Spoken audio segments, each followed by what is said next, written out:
So we're in beautiful Namibia, and can't wait to get started. We're on a wonderful little date farm here, and it's full of Gemsbok, springbuck, and some kudu.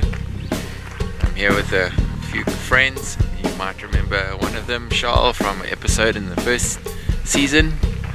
And yeah, we're hungry to get started and get out into the veld and find some Gemsbok. As in Namibians like laughing, like, you know, Duncan slipped his foot and he goes and gets a hose pump and explodes it. Was that baboon upset? Jeez,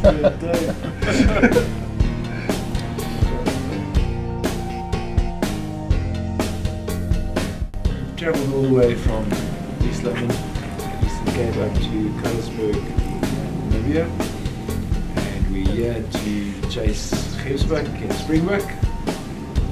Probably long range shooting because it's wide open spaces. So we bought some flat shooting calibers. See if we can make it happen. I would recommend something like, well, we specifically using the 270 short mag. And a 6.5 pre-ball, as well as a 308. Interestingly, the springbuck here are much bigger than our Eastern Cape springbuck. They're very common here, and their carcass weights are much heavier. Despite the sparse vegetation, they actually got a very, very good body size. They grow nice and fat. They do extremely well. They're well adapted to this area. Gemsbok as well can survive on very little water. They're also originally from this area, and they're known as very, very tough animals. You've got to shoot it very precise and carefully. You wound it in for a long day. But it's a beautiful and very interesting animal, and we can have a closer look at some of its features once one is on the ground.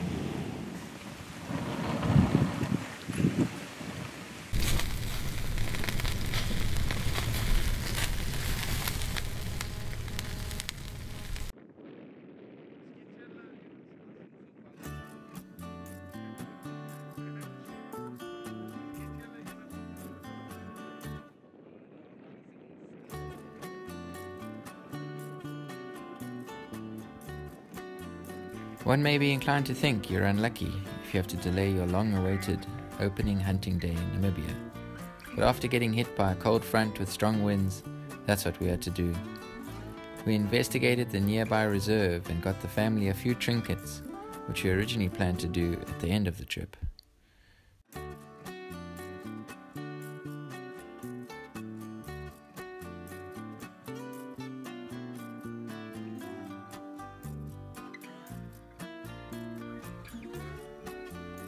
Travelling, however, was the last thing we wanted to do after nearly 15 hours on the road, dreaming about our straight-horn quarry. We headed back to warm the rifle barrels and make sure they were still firing where we pointed them, and concluded the day with what any Southern African would term a braai feast.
Got him.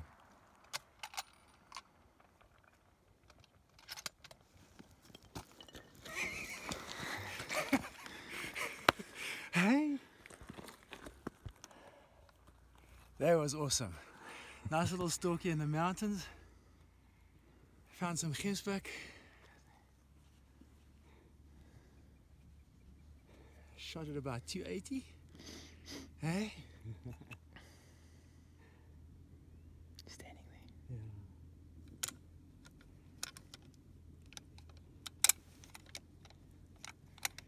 What a spectacular dive. That's it. That's what it's all about. Nice little spot and stalk. In the mountains. Originally after some springbuck. Yeah. But we came across nice Gemsbok, 2 Gemsbok actually. And put a little stalking on them. We had elevation on our side. And spooked them with all this loose rock that we've got to cover. Yeah. And they ran a little distance and curiosity got the better of them, stopped at about 300 and took a nice shot. I hope there's a road close by. Let's take a walk down there.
Gemsbok yet, but not yet.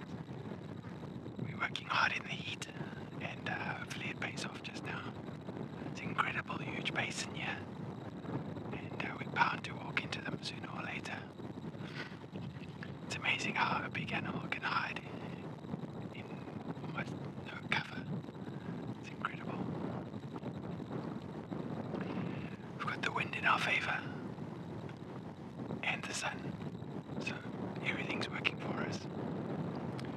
Just the rocky terrain. Very noisy underfoot.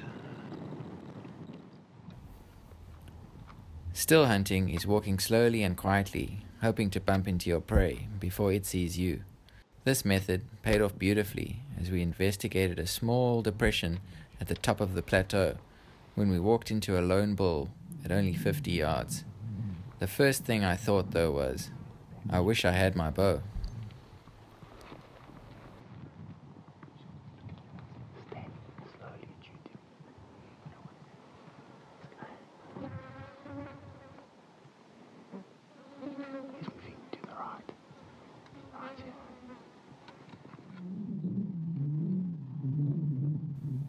Having the setting sun and wind in our favor, the bull didn't identify us as an imminent threat and slowly moved off, giving us the opportunity to keep a couple of the sparsely spread out trees between him and us.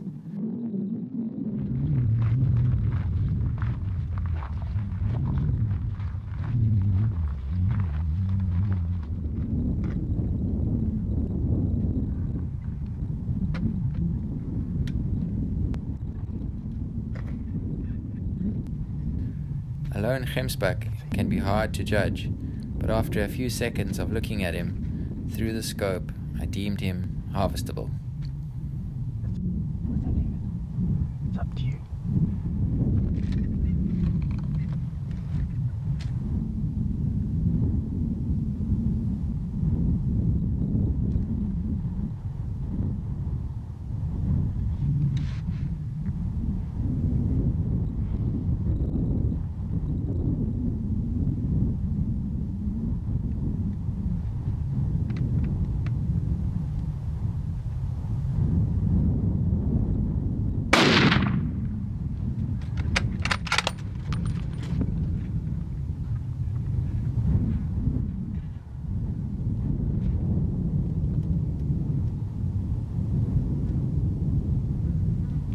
Again.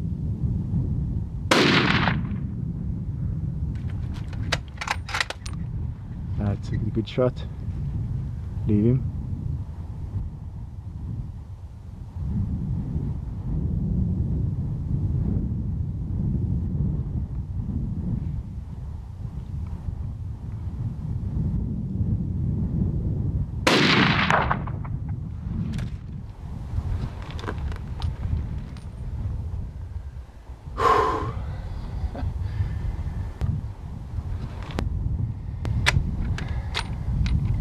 The hard work begins.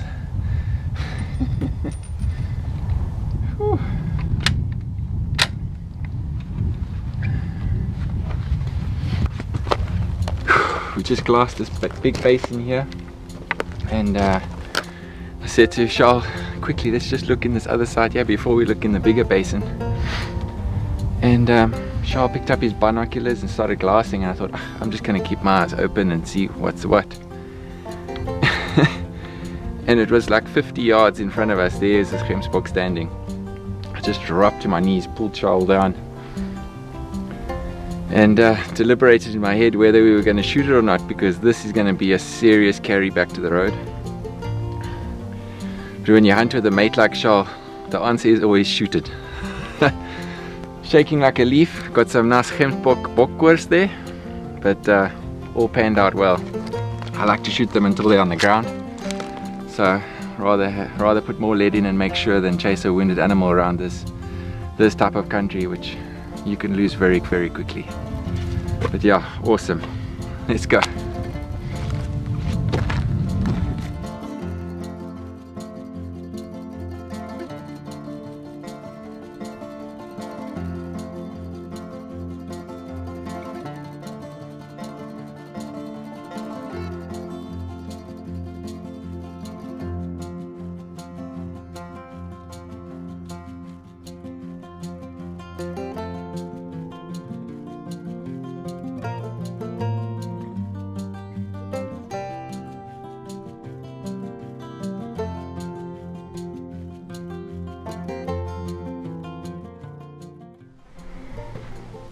When coming out into this type of terrain up in the mountains here, there's not many people that come and hunt them on foot here. It's very difficult terrain, and of course the work that comes after shooting an animal like this is massive. You've literally got to cut it up and carry it out in pieces, and it's not always the most productive for the farmers, but it's definitely the most satisfying for us as hunters. And to come out here to Namibia, a country that's so vast and so open. Vegetation is so sparse, and to come up here on foot and hunt an animal like this, it's a real privilege, and I think quite an achievement, Ryan. We did well. This is about our 4th day hunting, and after shooting that other Gemsbok on foot this morning, I wasn't sure what our chances were, but here it is. We pulled it off and we managed to get it on film, which is quite difficult, and well done, Ryan. Oh, thank you, man. Good shooting. This is where friendships are built and and tested. Keep shooting, keep shooting. We'll see if we still mates once this thing's on the back of the bucky. Yeah. Thank you, man. Thanks for arranging everything, and it's unbelievable to be blessed with this opportunity to take these bulls, and they won't go to waste. That's for sure. That's for sure. No, it's only a pleasure.